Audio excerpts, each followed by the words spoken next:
Late as hell. I'm already knowing. But I saw Zootopia 2 last night, and let me tell y'all, bro, rather late than ever. This is one of Pixar's ones, man. Let's talk about it. I gotta start this review off by saying I don't got many negatives for this movie, y'all. I can see why this is the highest grossing animated movie of all time. It's well deserved. I say this movie was entertaining from start to finish. I mean that wholeheartedly. The entire, hour 40 runtime flew by for me personally. I was checking my phone, or I checked my phone for the one time, you feel what I'm saying? I wasn't checking the whole movie.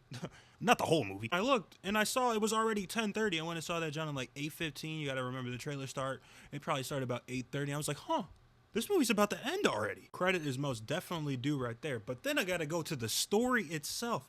The entire concept of an entire nation essentially being forgotten in history and being drowned out and exiled is absolutely insane, and the fact that I didn't even realize there were no reptiles in the first movie makes it even better. And Gary the Snake was a completely welcomed introduction to this cast of awesome Zootopia animals, to the Zootopia world. Getting to see a snake for the first time was pretty interesting, and getting to learn the lore was even better. Speaking of lore, I really love everything about the Zootopia world when it comes to they upped everything. The animation got better. The quality of story was stronger, in my opinion. And the entire world was even more nuanced and filled with real world things like Hulu, but a Zootopia version, or Burning Man being a Zootopia version, or little things like the animals, like the amount of times I noticed the animals' ears going down or their eyes dilating, like little things, the animal ticks and shit like that. They got so down. Whoever was making this movie, they studied. They studied. They must have worked for BBC or something. Work for BBC? I meant the Animal Planet, bro. Why did I say BBC? Pause. Give a shout out to my boy Gary. I don't remember the beaver's name. I'm gonna keep it a band. But she was a pretty good character in this movie too. She had a pretty good purpose in this entire story. Had some moments that actually made me laugh out loud. So shout out this big ass bucktooth beaver too, man. Shout her out. At the end of the day, man, this story wouldn't be what it is. This story wouldn't work whatsoever if it wasn't for the relationship between Nick Wilde's, one of the coolest characters of all time. This thing's just so cool, calm, and collected. This nigga don't give a fuck about anything, bro, and I respect it.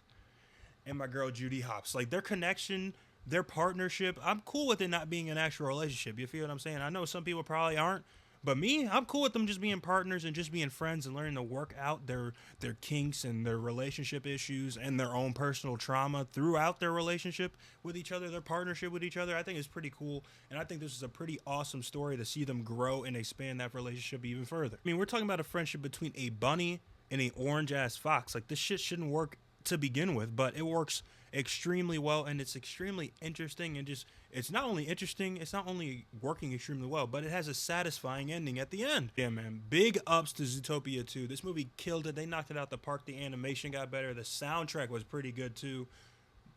Man, I don't have many negatives. I have one though. I mean, other than the fact that, I mean, you see a movie that it's for kids, you feel what I'm saying? You're gonna have some little kids show up in the movie theater being wild, being obnoxious, being little kids, you feel what I'm saying? It wasn't a whole bunch, but it was enough to make me notice. But my real con for this movie has got to be the villains, the lynxes, or however the fuck you say it, man.